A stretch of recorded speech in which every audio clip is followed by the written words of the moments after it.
Muy buenos días, hermanos y hermanas. Sean todos bienvenidos a esta edición de Meditaciones en este día viernes 10 de julio.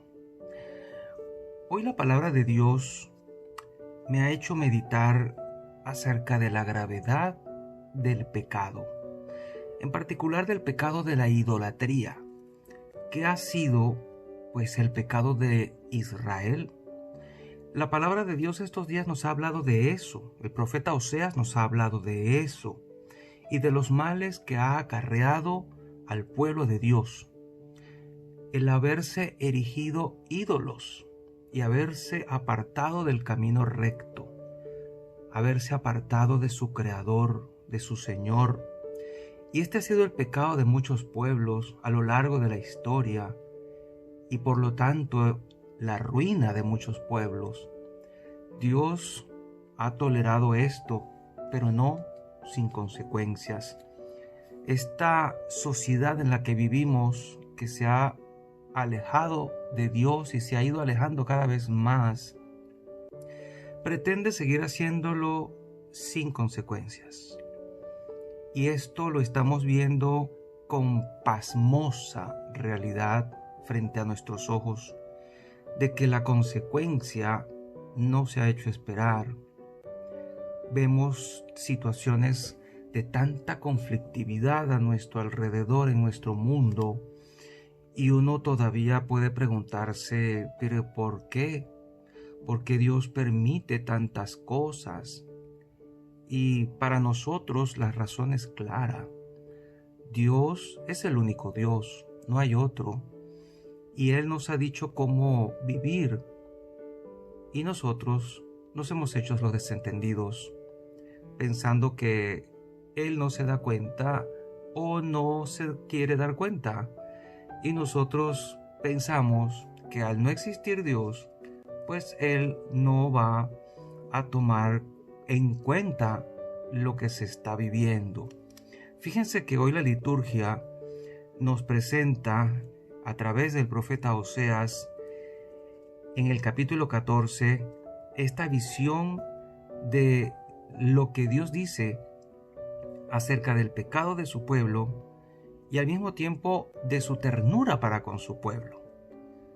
Esto dice el Señor Dios: Israel, conviértete al Señor Dios tuyo, pues tu maldad te ha hecho sucumbir. Arrepiéntanse, acérquense al Señor para decirle: perdona todas nuestras maldades, acepta nuestro arrepentimiento sincero, que solemnemente te prometemos. Ya no nos salvará Siria, ya no confiaremos en nuestro ejército, ni volveremos a llamar Dios nuestro a las obras de nuestras manos, pues solo en ti encuentra piedad el huérfano. Yo perdonaré sus infidelidades, dice el Señor. Los amaré, aunque no lo merezcan, porque mi cólera se ha apartado de ellos. Seré para Israel como rocío, mi pueblo florecerá como el lirio, hundirá profundamente sus raíces como el álamo, y sus renuevos se propagarán. Su esplendor será como el del olivo y tendrá la fragancia de los cedros del Líbano. Volverán a vivir bajo mi sombra. Cultivarán los trigales y las viñas, que serán tan famosas como las del Líbano. Ya nada tendrá que ver Efraín con los ídolos. Yo te he castigado, pero yo también te voy a restaurar, pues soy como un ciprés verde y gracias a mí tú das fruto. Quien sea sabio, que comprenda estas cosas, y quien sea prudente, que las conozca. Los mandamientos del Señor son rectos, y los justos los cumplen. Los pecadores, en cambio, tropiezan con ellos y caen. Palabra de Dios. Te alabamos, Señor. Es impresionante ver cómo estos textos que fueron escritos hace cientos de años atrás tienen una vigencia tan profunda el día de hoy. De Dios nos viene todo. Y aunque el hombre se fatigue y se canse, si Dios no permite que su trabajo dé fruto, no lo va a dar. Será un trabajo estéril y el cansancio del hombre no va a producir ningún fruto si Dios no deja que ese fruto se dé. Por lo tanto, es trabajar en vano. Trabajar a espaldas de Dios y procurar vivir una vida sin Dios es muy, muy arriesgado. Y esto es lo que está pasando en gran parte en la sociedad de hoy, de ver esfuerzos echados a la nada, precisamente porque se ha erigido el ser humano como su propio ídolo, a la ciencia como su propio Dios y a Dios como cosa del pasado, y mitos e historias de la medievalidad. He querido traer a colación precisamente un texto de un libro muy querido para mí, Síntesis de Espiritualidad Católica, de José Rivera y José María Iraburu, que leo desde hace muchos años.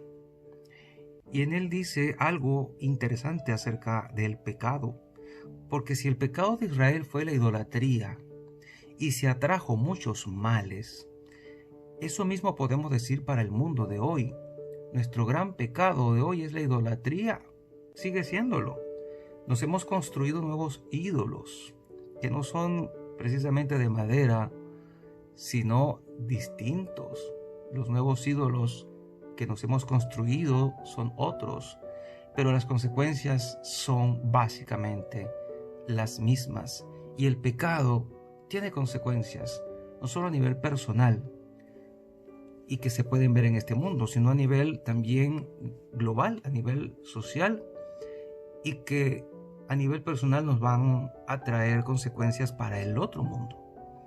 Dice este manual, en la parte que tiene que ver sobre los efectos del pecado: el pecado aniquila de algún modo la persona humana, al separarla de Dios, al romper en ella la imagen de Dios. San Agustín dice que el que va por el camino contrario a aquel que verdaderamente es, camina hacia el no ser. El Señor le dice a Santa Catalina de Siena: el que está en el amor propio de sí mismo está solo, ya que está separado de mi gracia y de la caridad de su prójimo. Estando privado de mí por su pecado, se convierte en nada, porque solo yo soy el que soy.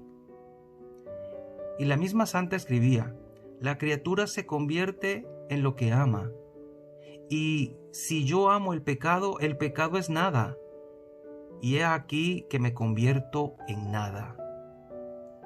El pecado, con inexorabilidad ontológica, aplasta al hombre, lo atormenta, enferma y mata. Al separarle de Dios, que es su vida, con razón llora el salmista: no tienen descanso mis huesos a causa de mis pecados. Mis culpas sobrepasan mi cabeza, son un peso superior a mis fuerzas. Mis llagas están podridas y supuran por causa de mi insensatez. Voy encorvado y encogido todo el día, camino sombrío. Tengo las espaldas ardiendo. No hay parte ilesa en mi carne. Estoy agotado, deshecho del todo. Salmo 37, versículos del 4 al 9. La condición monstruosa del pecador ha sido vista por los santos con gran nitidez. Santa Teresa escribe: no hay tinieblas más tenebrosas, ni cosa tan oscura y negra que el pecador no lo esté mucho más. Si lo entendiesen, no sería posible a ninguno pecar. Qué palabras tan tremendas, ¿no? Y lo dicen los santos. Este pecado es lo que ha conducido a tantos males en nuestra sociedad. Y como le decía, no es solamente a nivel personal, que obviamente pues si persistimos en eso, no vamos a tener un desenlace feliz, ni acá, ni después de la muerte, sino que pues toda la sociedad se va a corromper e iremos a la destrucción. Nadie quiere eso. Por lo tanto, es imperativo que volvamos hacia Dios. Es por esto que la liturgia de hoy, después de este episodio del libro de Oseas, nos presenta el Salmo 50, para que todos en comunidad le digamos al Señor: misericordia, Dios mío, por tu bondad, por tu inmensa compasión, borra mi culpa, lava del todo mi delito, limpia mi pecado. Te gusta un corazón sincero y en mi interior me inculcas sabiduría. Rocíame con el hisopo, quedaré limpio, lávame, quedaré más blanco que la nieve. Oh Dios, crea en mí un corazón puro, renuévame por dentro con espíritu firme. No me arrojes lejos de tu rostro, no me quites tu Santo Espíritu. Devuélveme la alegría de tu salvación, afiánzame con espíritu generoso.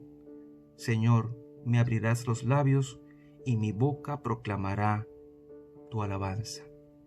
Es necesario que tanto a nivel personal como a nivel comunitario le clamemos al Señor perdón, misericordia, y todos como sociedad, juntos, en todos los países, podamos pedirle al Señor perdón por todo lo que hemos hecho mal y seguimos haciendo mal. Yo a veces me pregunto, ¿será posible que esta pandemia no nos esté enseñando a ser una mejor sociedad? ¿Será posible que esta pandemia, en vez de hacernos más solidarios, nos esté distanciando el uno del otro a nivel moral, a nivel espiritual? ¿Será posible que no estemos aprendiendo la lección? Y si no la aprendemos, ¿qué va a pasar después? La gran pregunta que yo me hago. Y luego Mateo 10, que es el evangelio que hoy se nos presenta, aparece Jesús allí invitándonos de nuevo a la misión. Yo los envío, y los envío precisamente como ovejas en medio de lobos, para que sean precisamente precavidos como las serpientes, pero sencillos como las palomas, a sufrir en medio de la gente que se cree importante, y nos dice que no nos preocupemos por lo que vayamos a decir, porque somos precisamente enviados. El mensaje no es nuestro, es del Señor. En medio de circunstancias tan duras como estas que narra acá el Evangelio, el hermano entregará a su hermano a la muerte y el padre a su hijo, los hijos se levantarán contra sus padres y los matarán, todos los odiarán a ustedes por mi causa, pero el que persevere hasta el fin se salvará. Esto, hermanos, de ser cristiano es una lucha de aguante, de resistencia, de perseverancia. Y por más duras que sean las circunstancias, tenemos que perseverar y aguantar. No deja de llamarme la atención que al final el Señor le dice precisamente a sus apóstoles: cuando los persigan en una ciudad, huyan a otra. Yo les aseguro que no alcanzarán a recorrer todas las ciudades de Israel antes de que venga el Hijo del Hombre. Huyan. Cuando los persigan, huyan. El mensaje tiene que llegar, expárzanlo. Y muchas de esas persecuciones, y gracias a esas persecuciones, los apóstoles se desparramaron por el mundo llevando el mensaje lo más lejos posible. Los que quedaban se encargaban de seguirlo distribuyendo y hablando acerca del Señor.